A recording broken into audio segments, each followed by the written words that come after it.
texted not to interfere. How I cut off a 3 million gravy train for the past 4 decades. My life was built on a foundation of unyielding, brutal hard work. I started out mixing concrete and laying bricks, eventually building a massive commercial construction and logistics empire that spanned the entire East Coast. I knew the value of a dollar, because I knew exactly how much sweat it took to earn one. But when my wife Eleanor passed away 10 years ago, I made a profound mistake. I tried to fill the massive void she left behind with extreme generosity toward our only son, David. I gave David the absolute world on a silver platter, completely insulating him from the harsh realities of the actual world. When he married Chloe, a woman whose ambition was strictly limited to acquiring expensive designer handbags and curating an impeccable Instagram feed, my generosity only multiplied.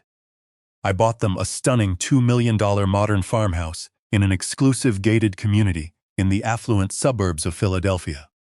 I fully funded Chloe's startup boutique, a vanity project that hemorrhaged cash every single month. I leased their luxury vehicles, a Range Rover for her and a Porsche Cayenne for him.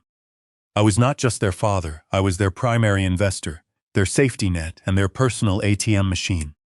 But entitlement is a dangerous, creeping rot. It doesn't happen overnight. It starts with a lack of gratitude, slowly metastasizes into expectation, and finally blossoms into pure, unadulterated arrogance. The turning point occurred on a brisk Tuesday afternoon in late October. David had casually mentioned over the weekend that the sophisticated smart home HVAC system in their massive house was acting up. Because the house was legally owned by my private trust, a strategic move by my incredibly sharp estate lawyer, Arthur Blackwood, I handled all the major maintenance. I called my best commercial HVAC contractor, a guy who usually only worked on my massive corporate projects, and asked him to do a personal favor.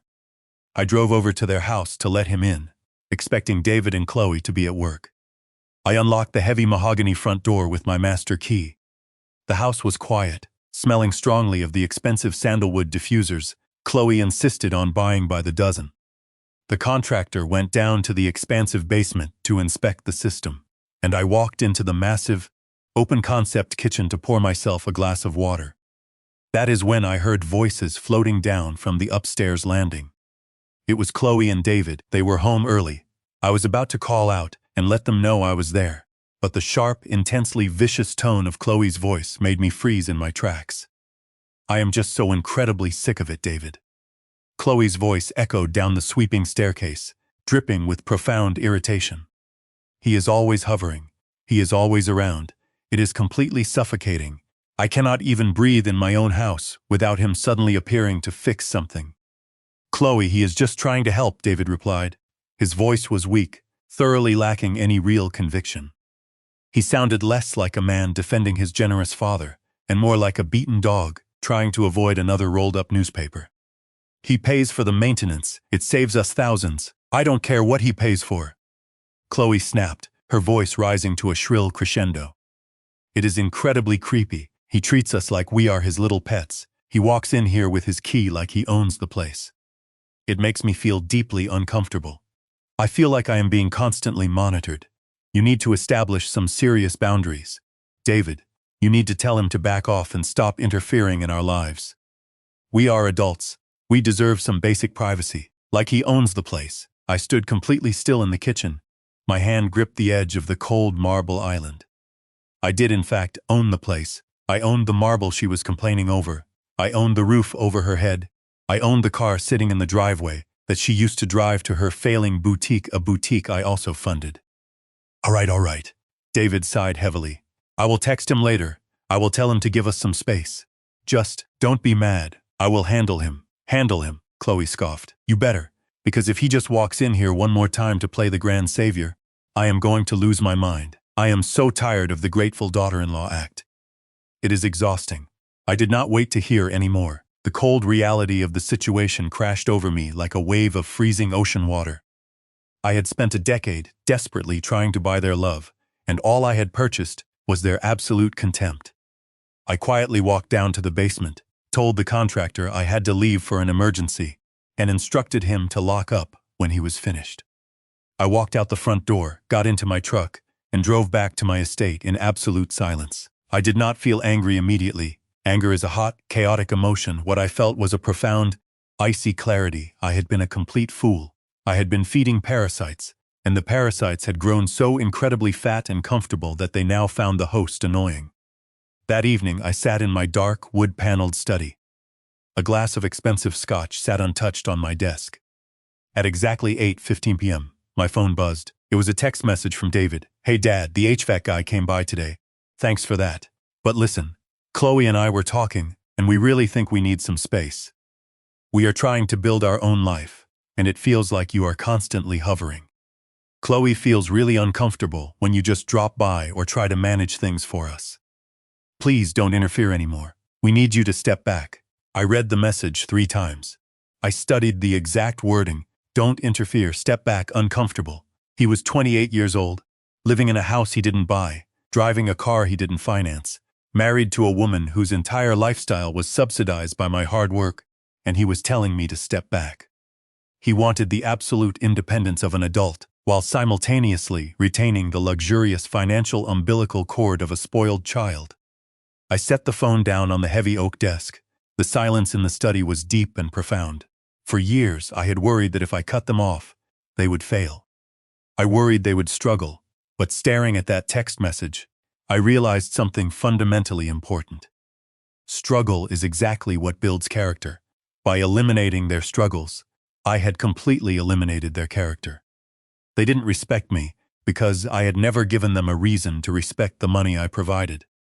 To them, my wealth was just a magical, endless resource like tap water.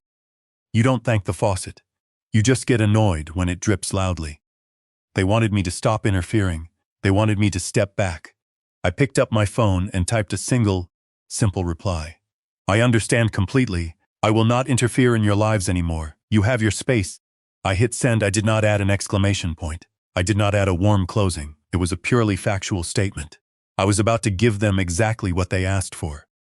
I was about to give them so much space they would be gasping for oxygen in the cold vacuum of their new reality.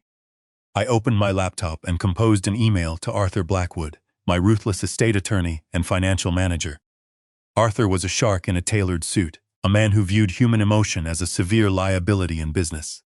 He had repeatedly warned me about David and Chloe's spending habits for years, and I had foolishly ignored him. "Not anymore, Arthur," I wrote. "I am initiating a complete and total financial disconnect from David and Chloe.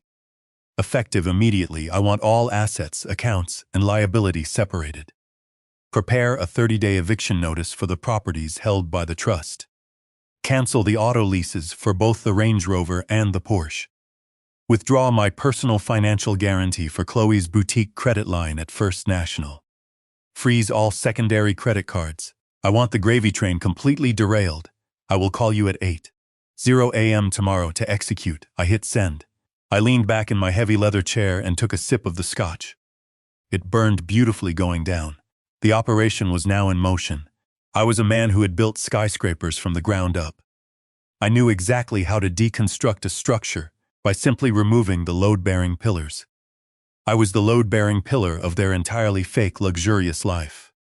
The next morning, the financial audit began. Arthur Blackwood arrived at my estate precisely at 8:00 a.m., carrying a thick leather briefcase and wearing a rare, predatory smile. We sat in the formal dining room, spreading spreadsheets and legal documents across the massive table.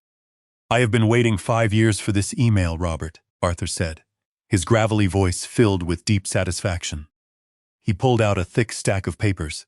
"I have already prepared the necessary documents. Let's start with the largest asset, the house." Arthur slid the deed and the trust documents across the table. "The property is completely owned by the Pendleton Family Trust. David and Chloe are legally classified as month-to-month tenants, paying 0 rent. Since they have no formal lease agreement, state law allows us to issue a standard 30-day notice to vacate.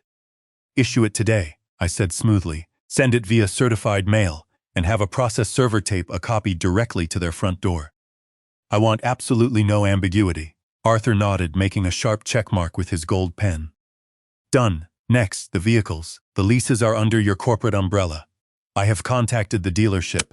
Because you are the primary guarantor, you have the absolute right to surrender the vehicles at any time. I will dispatch the recovery agency to collect both cars on Friday morning. Friday, I mused. That was the day Chloe usually hosted her lavish influencer brunches at her boutique.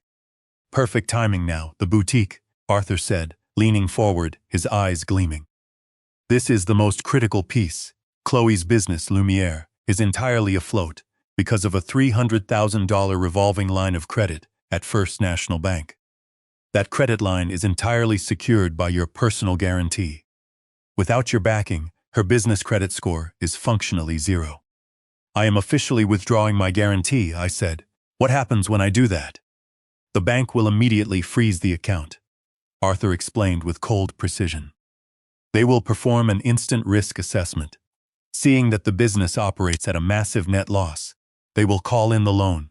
They will demand the outstanding balance, which currently sits at $240,000 be paid in full within 14 days. If she cannot pay, they will seize the business assets and put a severe derogatory mark on her personal credit. Executed, I commanded, by noon. The paperwork was entirely signed, the trap was set, the massive financial guillotine was hoisted high into the air, just waiting for the rope to be cut. I spent the rest of the week completely ignoring them. I went golfing. I read books and study. I enjoyed the profound peace of a quiet house.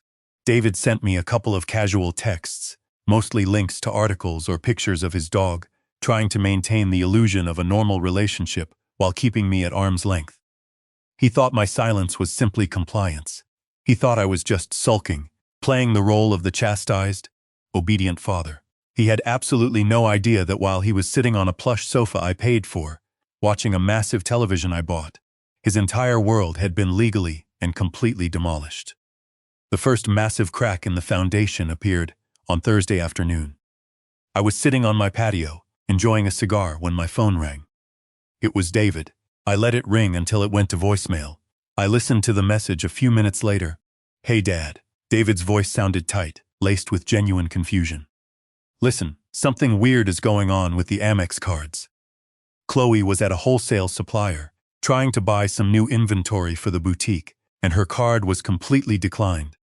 I tried to use mine to buy lunch, and it got declined too. I called the bank, but they said they couldn't give me any information because I am just an authorized user. Can you call them and sort this out? Chloe is freaking out. She needs that inventory for the weekend. I smiled. The authorized user cards were officially dead plastic. I deleted the voicemail. I did not call him back. I had been explicitly instructed not to interfere, so I was fiercely dedicated to not interfering. Friday morning arrived with bright, crisp autumn sunshine. This was the day of reckoning. At exactly 10:00 a.m., the recovery agents arrived at the gated community in Philadelphia. According to the detailed report Arthur received later, 2 flatbed tow trucks pulled up to the $2 million modern farmhouse. David was working from his lavish home office, and Chloe was getting ready to head to her boutique. The recovery agents didn't knock politely. They hooked up the Range Rover and the Porsche Cayenne with aggressive, blinding speed. David ran out of the front door in his expensive pajamas, screaming at the men, demanding to know what they were doing.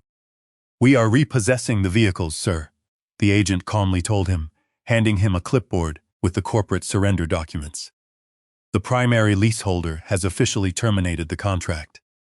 That's a mistake, David shrieked, panic entirely consuming him. My dad owns these, let me call him. But his dad wasn't answering the phone.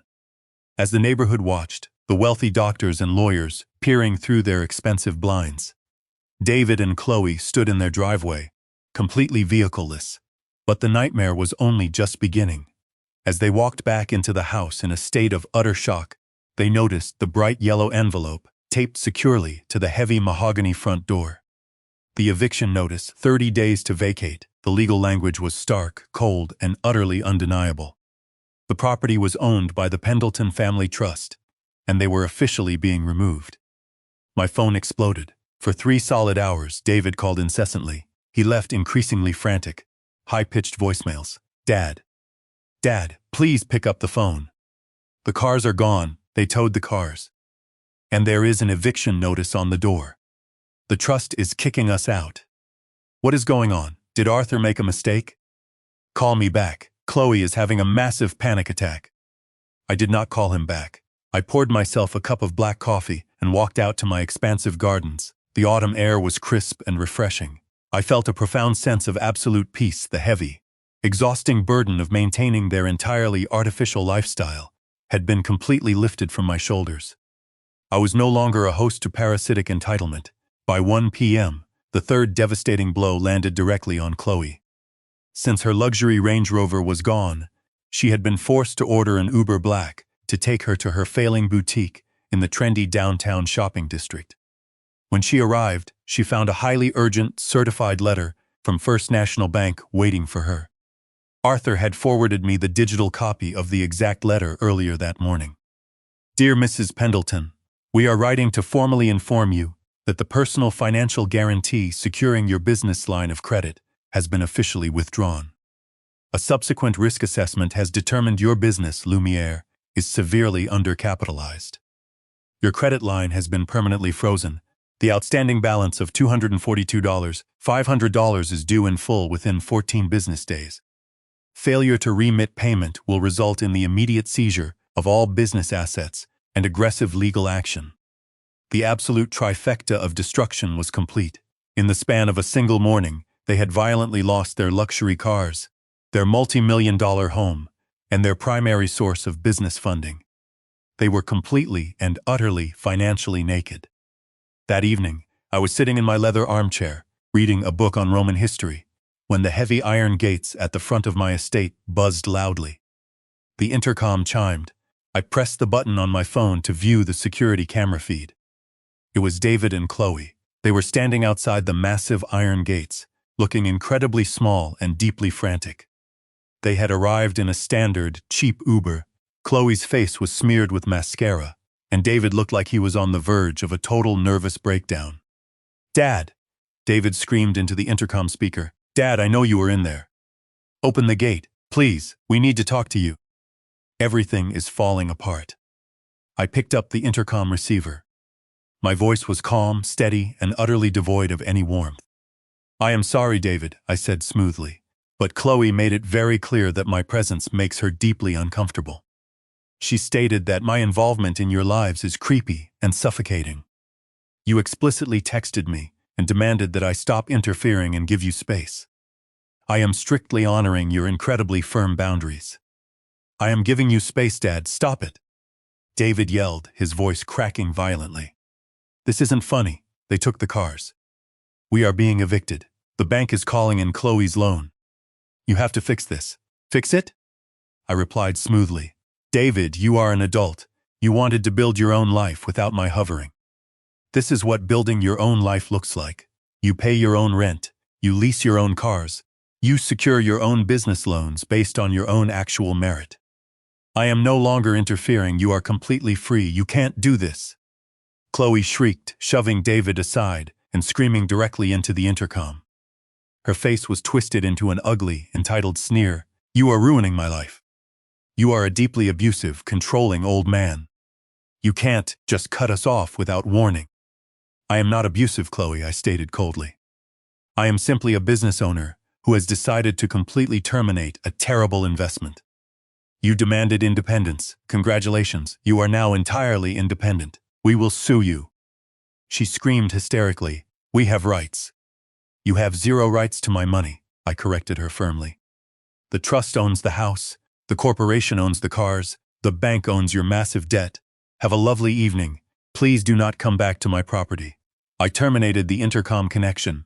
I watched on the security feed as Chloe violently kicked the heavy iron gate, screaming obscenities into the cold night air.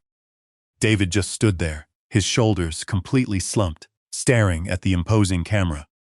He finally realized the immense, crushing gravity of his colossal mistake. He hadn't just bitten the hand that fed him. He had actively demanded the hand be chopped off entirely. They eventually called another Uber and drove away into the darkness. The silence that fell over my estate was beautiful. The ensuing 30 days were a masterclass in watching an arrogant facade completely crumble into dust. Without the $300,000 credit line, Chloe's boutique, Lumiere, rapidly spiraled into absolute chaos. She could not pay her vendors, which meant she received absolutely no new inventory. She could not pay her 3 overly expensive, pretentious employees, who immediately quit and filed wage theft complaints with the state labor board. Chloe, desperately trying to maintain her influencer status, attempted to secure a massive personal loan, but without my substantial backing, her actual credit score was revealed to be a complete disaster. She had massive personal credit card debt from buying designer clothes she couldn't actually afford. Every single bank flatly rejected her applications. By the end of the second week, she was forced to shutter the boutique. The bank officially seized her remaining inventory and fixtures to offset a tiny fraction of the massive debt, leaving her with a severely destroyed credit rating and a looming threat of personal bankruptcy. Her thriving business was exposed for exactly what it always was, a vanity project entirely subsidized by her wealthy father-in-law. David's situation was equally disastrous. He worked as a mid-level manager at a logistics firm, a job I had secured for him through my vast industry connections. His salary was respectable, around $80,000 a year, but it was nowhere near enough to maintain a $2 million lifestyle. For years, his entire paycheck had gone exclusively toward their lavish vacations, expensive dinners, and Chloe's designer habits because I had covered all the heavy lifting: housing, cars, insurance, and major maintenance. Now, staring down a strict 30-day eviction notice, David aggressively tried to find a new place for them to live.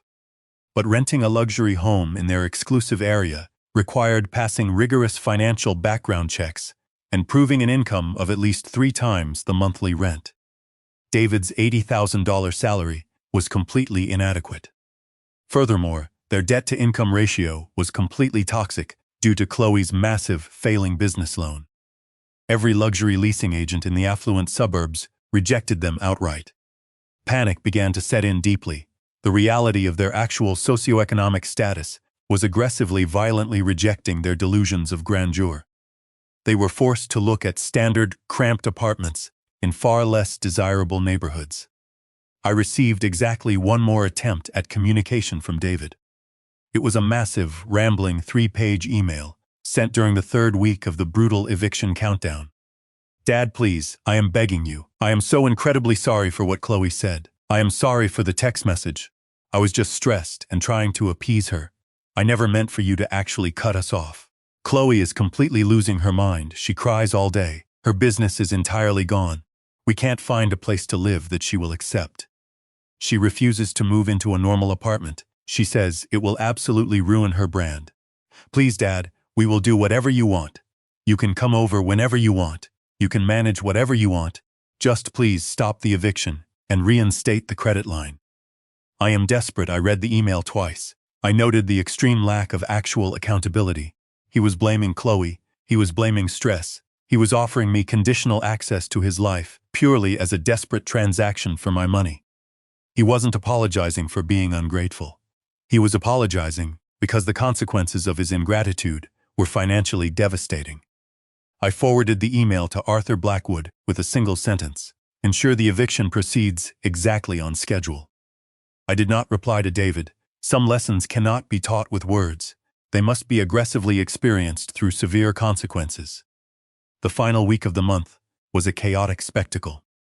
Since they couldn't secure a luxury rental, and Chloe stubbornly refused to aggressively downsize her massive wardrobe and expensive furniture, they were forced to rent 3 large commercial storage units.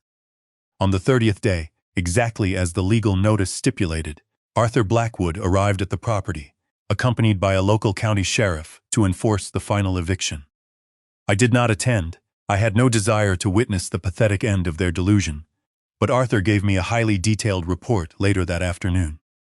"It was a complete mess, Robert," Arthur said, pouring himself a drink in my study. They were still frantically throwing designer clothes into black garbage bags when the sheriff walked in. Chloe was hysterical, screaming that she was a highly respected local business owner and couldn't be treated like a common criminal. David looked like a zombie. He just kept apologizing to the sheriff. "Where did they go?" I asked, feeling a strange mix of deep satisfaction and lingering sadness. "They rented a tiny, cramped 2-bedroom apartment in a complex near the highway," Arthur replied, a hint of amusement in his sharp voice. It is a perfectly fine place for a young couple starting out.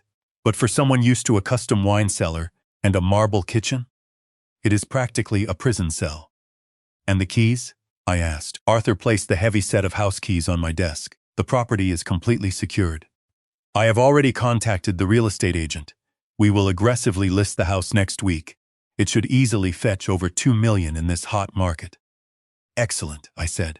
Pour that money directly into the charitable foundation. I want it fully invested in the local trade school scholarship program. Arthur smiled warmly. A wise investment, Robert. Much better returns than your previous one. 3 months passed. The transition from intense winter into early spring brought a beautiful, quiet serenity to my estate, but it brought absolute, devastating chaos to the tiny 2-bedroom apartment near the highway. When you remove the massive cushion of wealth, you quickly discover the actual strength of a relationship. For David and Chloe, that strength was functionally zero. Their entire marriage had been firmly held together by the expensive glue of my money. Without the luxury vacations to distract them, the massive house to give them space, and the unlimited credit cards to soothe their insecurities, they were forced to actually look at each other. And they intensely hated what they saw. I received occasional updates through my vast network of business acquaintances, many of whom had previously patronized Chloe's boutique purely as a favor to me.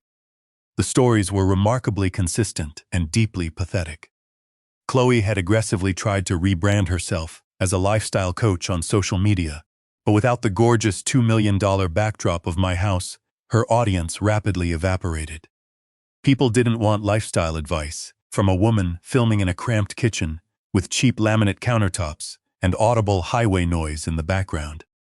Her intense vanity simply could not handle the rapid decline in social status. She constantly berated David. She blamed him entirely for the loss of their luxurious lifestyle. She accused him of being incredibly weak for not standing up to me, conveniently forgetting that her own intense arrogance was the catalyst for the entire collapse. David, severely beaten down by the crushing reality of living paycheck to paycheck, began working massive overtime hours at the logistics firm just to cover their basic rent and Chloe's lingering personal debts. He was constantly exhausted. The sharp, arrogant young man who had confidently texted me to step back had been completely replaced by a hollowed-out shell, working desperately to maintain a toxic marriage that was already functionally dead. The final, absolute breaking point occurred in early May. I was at a local charity gala, a lavish event raising funds for the new wing of the Children's Hospital. I was a major donor, seated at the prestigious head table with the hospital board directors. The room was filled with the city's elite, men and women I had done massive business with for decades. About halfway through the extravagant dinner, I noticed a severe commotion near the grand entrance. A young woman in a flashy, inappropriate dress was aggressively arguing with the security guards. Her voice was shrill and desperately familiar. It was Chloe. She had managed to secure a cheap ticket to the event, likely desperately hoping to network and completely resurrect her deeply ruined social standing. She spotted me sitting at the head table and aggressively pushed past the guards, marching directly toward me. The entire ballroom fell incredibly silent. "Robert!" Chloe shrieked, her voice echoing loudly off the crystal chandeliers. She looked awful.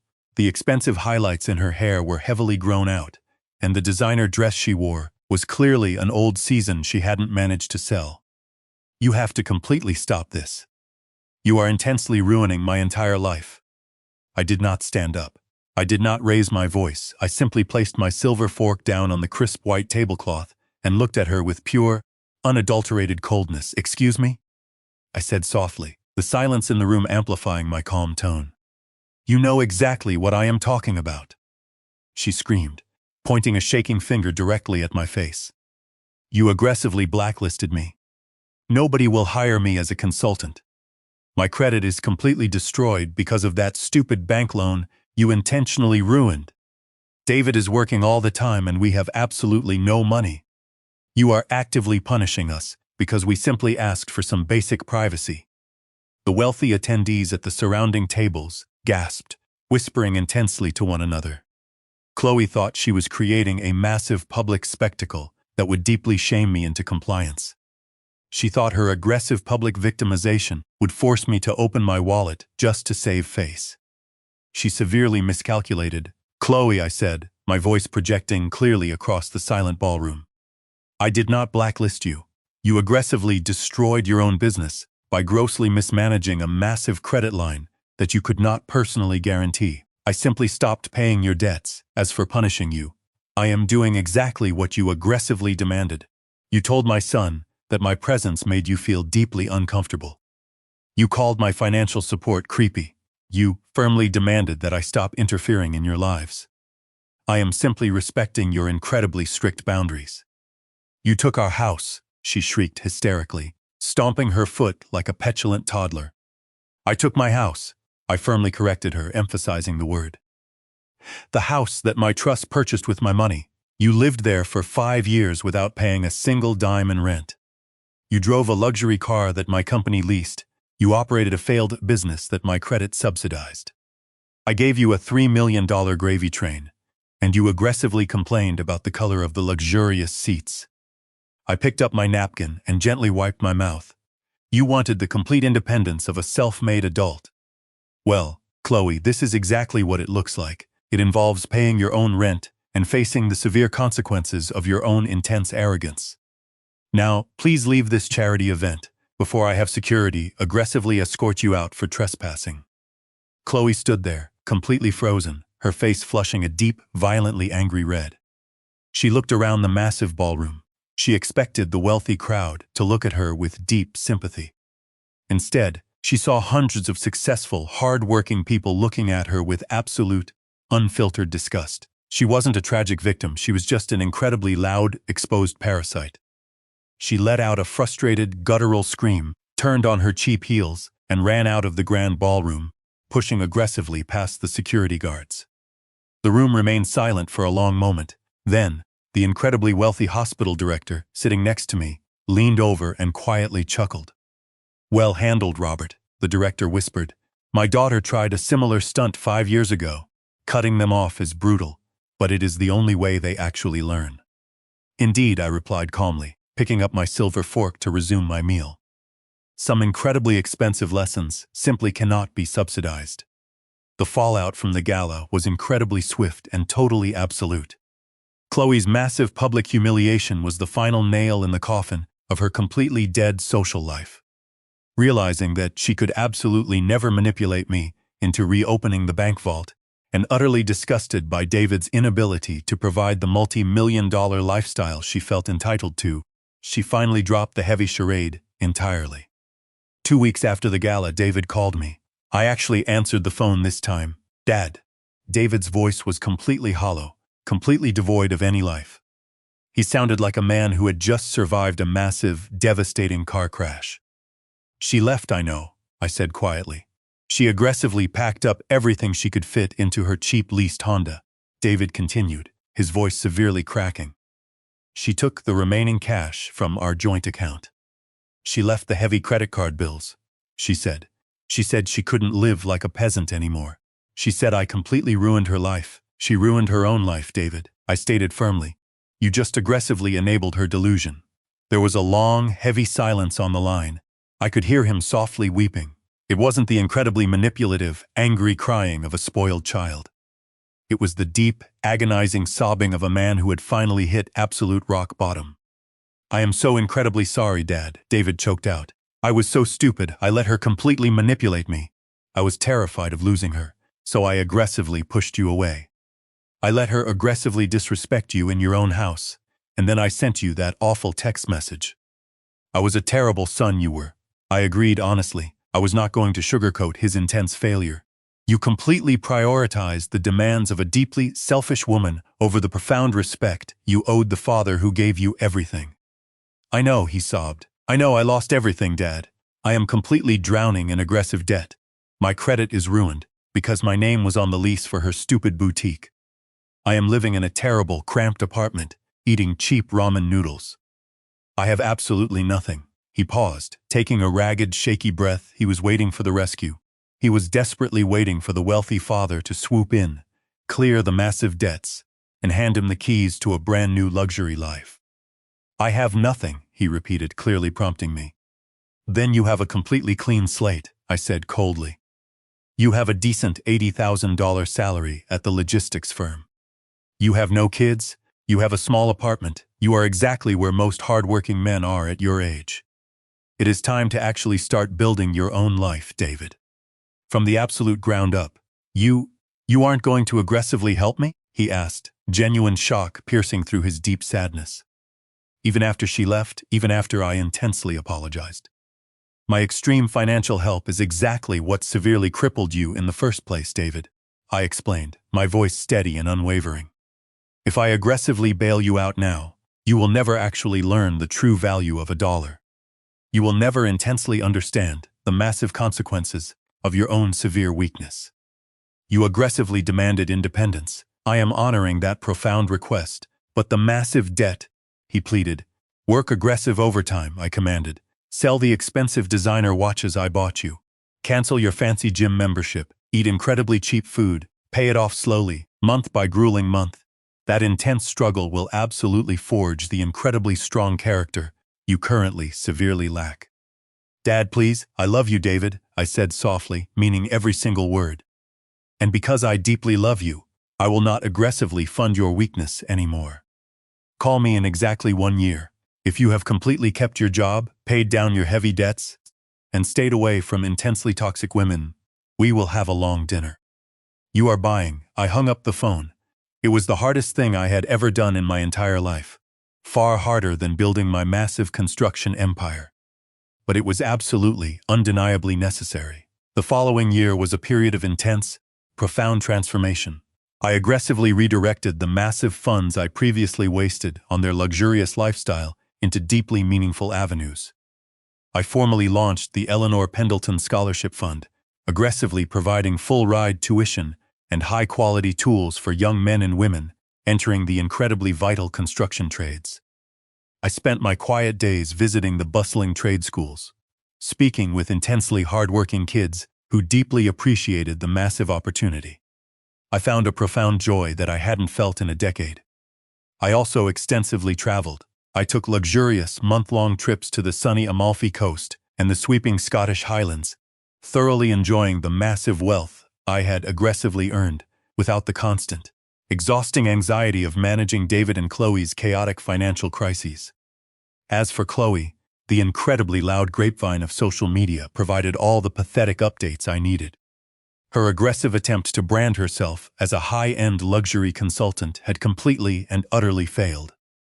She had eventually moved back into her parents' incredibly modest home in a decidedly unglamorous suburb. Her once heavily curated Instagram feed devolved into aggressive, desperate attempts to sell cheap, terrible diet teas and highly questionable multi-level marketing skincare products to her rapidly dwindling follower base. She was a woman who had tried to aggressively fly far too close to the sun on wings heavily subsidized by my massive bank account, and she had crashed beautifully and spectacularly. Exactly 365 days after our brutal phone call, my cell phone rang. I was sitting on the massive mahogany deck of my estate, aggressively enjoying a fine, incredibly expensive cigar and a glass of vintage bourbon, watching the vibrant sunset heavily reflect off the private lake. I looked at the caller ID. It was David. I let it ring 3 times before I finally picked up. "Hello, David," I said calmly. "Hey, Dad," David replied. His voice sounded remarkably different. It was significantly deeper, entirely devoid of the frantic, entitled whine that had aggressively defined his 20s. He sounded tired, but it was the incredibly satisfying, grounded exhaustion of actual, grueling hard work. "It has been exactly a year," he stated simply. "It has," I agreed. "How are things?" "They are incredibly hard, Dad," he admitted with total honesty. I aggressively worked massive 60-hour weeks at the logistics firm. I firmly canceled everything. I aggressively sold the expensive designer watches you bought me, exactly like you commanded. I aggressively sold the fancy electronics. I heavily ate incredibly cheap pasta for 8 straight months. He took a slow, deep breath, but I aggressively paid off $50,000 of the massive toxic debt.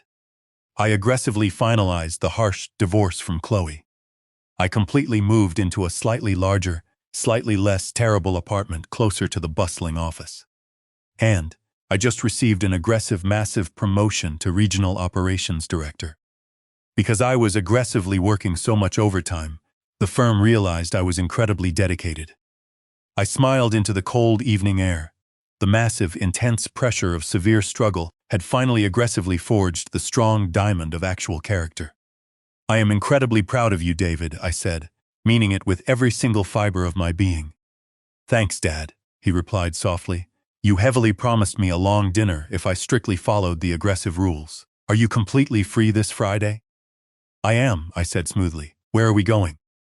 There is a great, incredibly modest Italian place near my new apartment, David offered. It is not aggressively fancy, no crystal chandeliers, no expensive valet parking, but the pasta is incredible. And well, I am aggressively buying, so it fits my strict, incredibly tight budget. That sounds absolutely perfect, David, I replied warmly. I will aggressively see you Friday. I hung up the phone and took a long, deeply satisfying drag of my expensive cigar. I looked out over the massive, beautiful estate that my incredibly brutal hard work had built. I had heavily risked utterly destroying my relationship with my only son by aggressively cutting the massive financial umbilical cord. I had strictly forced him into the freezing, intensely harsh waters of actual reality. He didn't violently drown. He learned how to aggressively swim. Friday evening arrived with a crisp, beautifully refreshing chill in the air. I aggressively instructed my driver to completely take the night off. I didn't want to arrive at David's incredibly modest dinner, aggressively flaunting my massive wealth in the expensive backseat of a chauffeured Mercedes. Instead, I drove myself in my older, incredibly reliable Ford truck, the exact same truck I had aggressively used to visit their massive, luxurious modern farmhouse on that fateful day. I pulled into the cramped, badly paved parking lot of the incredibly modest Italian restaurant. It was exactly as David had heavily described, a small, aggressively unpretentious establishment with incredibly cheap red-checkered tablecloths and the deeply comforting, intense aroma of garlic and highly authentic marinara sauce heavily permeating the air. I aggressively pushed open the heavy wooden door. The restaurant was intensely crowded with incredibly loud, boisterous families. I aggressively scanned the busy room and spotted David sitting in a small, incredibly cramped booth near the back. He aggressively stood up as I approached. He looked remarkably different. He was significantly thinner. The soft, heavily pampered edges of his intense luxury lifestyle, completely burned away by a year of profound, aggressive stress and brutally hard work. He wore a simple, incredibly cheap button-down shirt and standard jeans. There was no expensive designer watch aggressively flashing on his wrist. But it was his incredibly sharp eyes that had changed the most. They were incredibly clear, intensely focused, and completely devoid of the aggressive, frantic entitlement that had once deeply clouded them. Dad, he said, aggressively reaching out to firmly shake my hand. His grip was incredibly strong, heavily calloused. David, I replied, aggressively pulling him into a tight, incredibly firm embrace. It was the absolute most honest, deeply genuine hug we had shared in over a decade. We aggressively sat down in the incredibly cramped booth. A thoroughly overworked waiter heavily slapped 2 cheap laminated menus onto the terribly sticky table. The lasagna here is aggressively incredible, David heavily recommended, offering a small, incredibly genuine smile. And it is heavily portioned enough to aggressively provide lunch for tomorrow. I have become intensely aggressive about highly efficient meal prep. I chuckled softly. Lasagna sounds absolutely perfect, David. We ordered our incredibly cheap meals and heavily settled into the deeply comforting noise of the restaurant. For a long, intense moment, we just aggressively looked at each other. There was an incredibly heavy, profound weight in the air, a massive unsaid acknowledgement of the brutal, intense year that had heavily passed. I severely drove past the massive old house last week, David suddenly said, his voice dropping an octave. The incredibly gorgeous modern farmhouse in the exclusive gated community. I heavily raised an eyebrow and David sighed heavily, aggressively stirring his incredibly cheap ice water with his straw. I felt absolutely nothing, no intense longing, no massive regret for losing the luxurious property. I just aggressively realized how incredibly fake that entire lifestyle was. We were intensely playing a massive game of pretend, completely aggressively funded by you. We were completely hollow. It was a profoundly expensive, incredibly massive lesson, I stated firmly. It was, David agreed aggressively. He looked down at the cheap sticky table. I aggressively saw Chloe's incredibly pathetic Instagram last week. A mutual friend heavily forwarded it to me. She is aggressively trying to heavily recruit people into some massive, terrible pyramid scheme for cheap, toxic essential oils. I am aggressively aware, I said smoothly. David aggressively looked up at me, his intense eyes incredibly clear. I am so intensely aggressively glad you finally cut us off, Dad. If you hadn't aggressively pulled the massive plug, I would still be heavily trapped in that incredibly toxic, fake marriage, aggressively trying to heavily appease a severely selfish woman with your massive money. You didn't aggressively ruin my life, you brutally, aggressively saved it. I felt a massive, profound knot heavily tighten in my throat. I aggressively reached across the terribly sticky table and firmly placed my hand on his shoulder. You aggressively saved yourself, David, I stated with intense, profound conviction. I just heavily provided the extremely harsh weather. You aggressively built the incredibly strong shelter. The extremely overworked waiter heavily arrived with 2 incredibly massive, steaming plates of beautifully fragrant lasagna. We aggressively ate in comfortable, incredibly genuine silence for a few long minutes, deeply enjoying the incredibly simple, intensely delicious food. So, I said, aggressively wiping my mouth with the incredibly cheap paper napkin. You are heavily the regional operations director now. That is an incredibly massive, intensely demanding role. How are you aggressively handling the profound pressure? David's eyes intensely lit up. The incredibly hollow, deeply beaten down shell of a man was completely gone. In his place was an incredibly sharp, intensely focused professional aggressively eager to heavily discuss his profound work.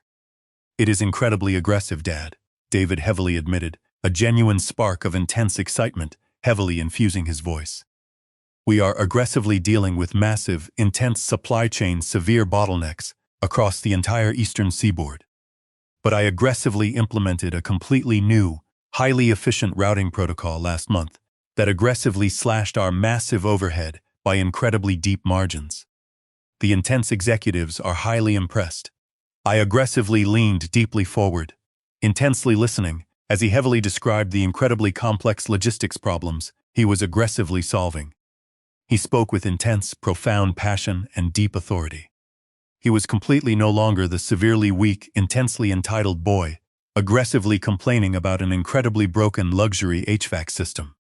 He was an incredibly strong, intensely capable man, aggressively commanding massive, highly efficient corporate fleets. We aggressively talked for over 2 hours. We intensely discussed massive business strategy, aggressive market trends, and the incredibly complex realities of profound corporate leadership. It was the absolute best, incredibly engaging conversation I had heavily enjoyed with my son in 15 years. When the intensely overworked waiter finally heavily dropped the incredibly cheap bill on the sticky table, I reflexively, aggressively reached for my massive wallet. David aggressively shot his incredibly strong hand out and firmly slapped his hand heavily over the cheap leather booklet. Absolutely not, Dad, David firmly commanded, his voice holding intense, incredible authority. I explicitly aggressively promised that I was intensely buying. I heavily budgeted aggressively for this precise meal. I slowly aggressively pulled my hand back, a massive, incredibly profound smile completely taking over my face. Thank you, David, I said softly, intensely meaning every single word. It was an incredibly magnificent, intensely delicious dinner. David aggressively pulled a very standard, incredibly unfancy debit card from his cheap wallet and firmly placed it heavily on the bill. He aggressively signed the remarkably small receipt with a profound flourish. We aggressively walked out into the incredibly cool, refreshing night air. The terribly paved parking lot was deeply quiet now, the aggressive dinner rush having heavily subsided. We aggressively stood by my incredibly reliable, massive Ford truck. I am incredibly, intensely proud of you, David, I heavily reiterated, aggressively pulling him into one final, incredibly firm hug. I love you, Dad, David heavily replied, his voice intensely thick with incredibly genuine emotion. I will aggressively call you this weekend, Maybe we can aggressively catch an incredibly cheap baseball game. I would aggressively love that. I firmly agreed. I watched David aggressively drive away in his incredibly reliable, intensely practical used sedan.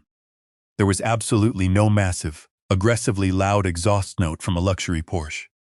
Just the incredibly quiet, thoroughly dependable hum of a profoundly sensible vehicle. I aggressively got into my incredibly reliable truck and heavily drove back to my massive, peaceful estate. The incredible night was intensely quiet. The massive, beautiful stars aggressively shone incredibly bright over the profoundly serene landscape. For the incredibly profound first time in over 15 massive years, I aggressively felt a deeply intense, incredibly massive sense of absolute, utter completion. I had aggressively spent a massive fortune, heavily trying to intensely buy an incredibly perfect, luxurious life for my only son, completely, aggressively believing that my massive money could intensely shield him from the profound, aggressive pain of the incredibly harsh world. I had aggressively failed miserably, but by aggressively taking every single massive, luxurious thing completely away, I had aggressively given him the absolute greatest, most incredibly profound gift of all. I had heavily given him the intense, aggressive necessity to heavily survive. I had aggressively given him his incredibly strong, deeply profound manhood. The deeply profound, incredibly massive lesson was fiercely complete.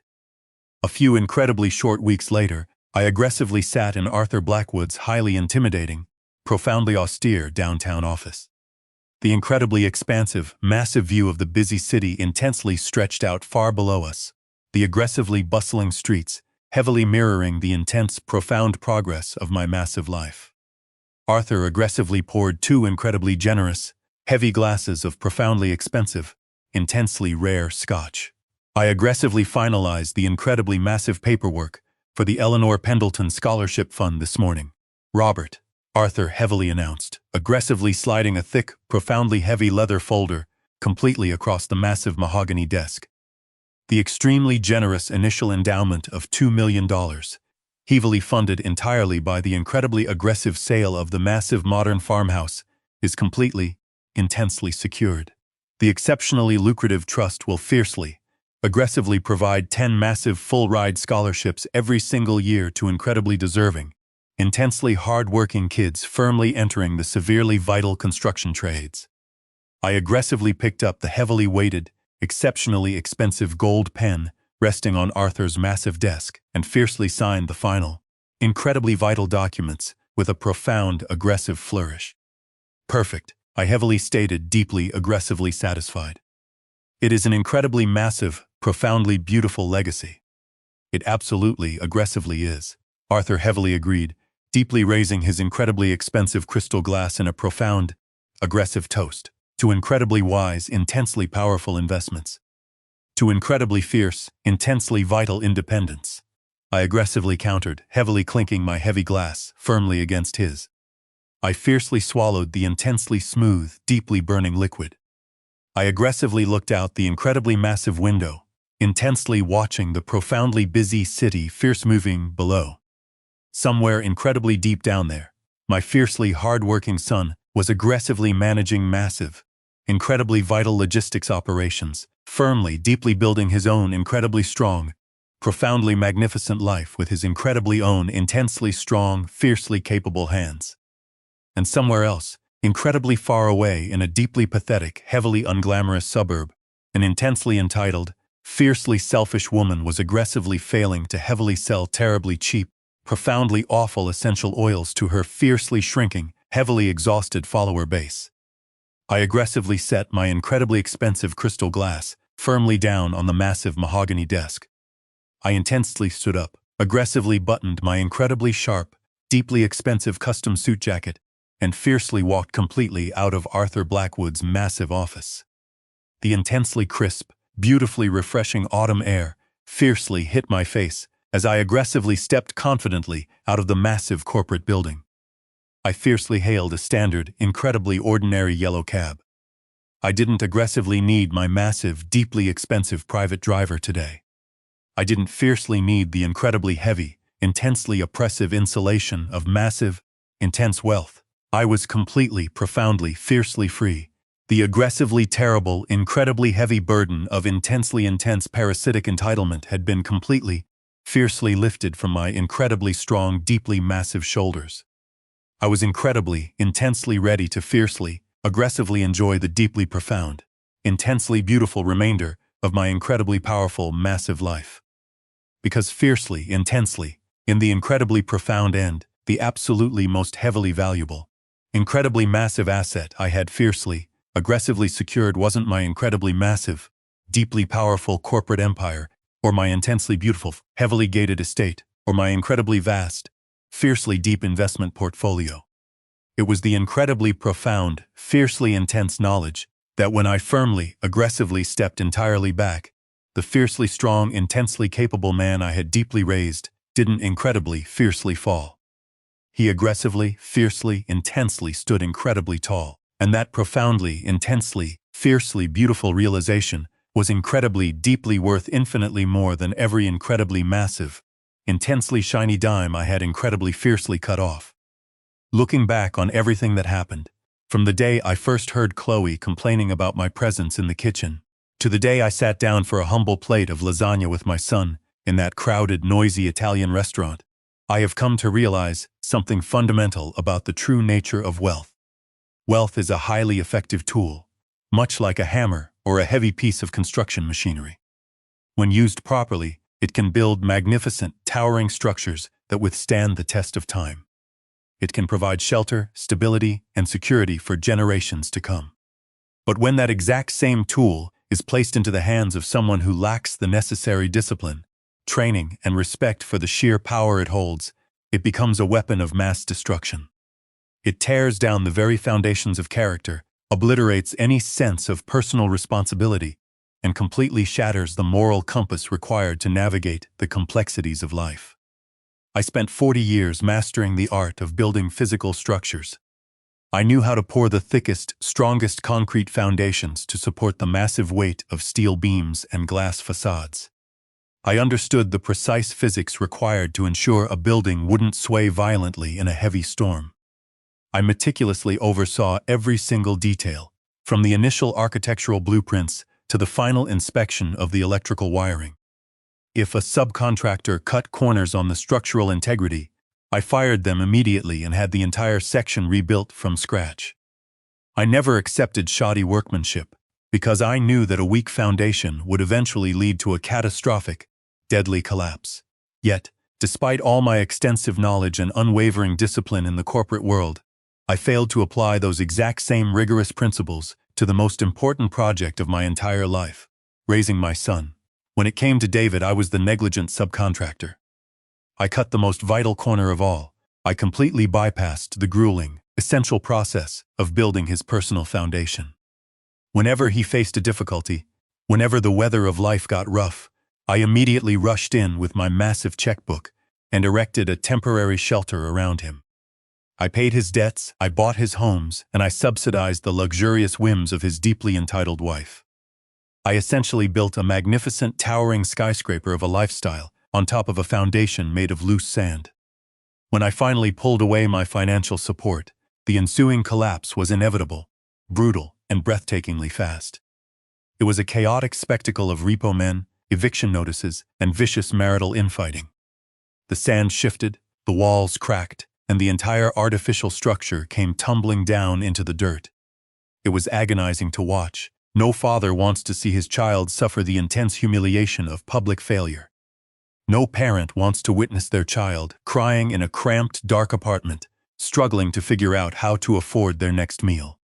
The profound urge to step in, to write just one more check, to make the intense pain simply disappear, was a constant, heavy weight on my chest for months. But I knew that if I intervened, I would only be pouring more loose sand into the crater. I had to let him hit absolute rock bottom, because rock bottom is the only solid surface upon which a man can finally begin to build a true, lasting foundation. The year of intense suffering and grueling labor did exactly what 15 years of extreme luxury could never accomplish. It forced David to discover the hidden reserves of strength he possessed, but had never been forced to use. It taught him the profound value of a hard-earned dollar, the deep satisfaction of honest labor, and the absolute necessity of personal accountability. He learned that respect is not something you demand because of your zip code or your brand name clothing. Respect is something you slowly, painstakingly earn through the quiet dignity of your actions. By completely removing myself from his life, by strictly honoring his misguided request to stop interfering, I ultimately became the best father I had ever been. I gave him the ultimate gift of struggle, and in return, he gave me back the incredible, capable son I always knew he could be.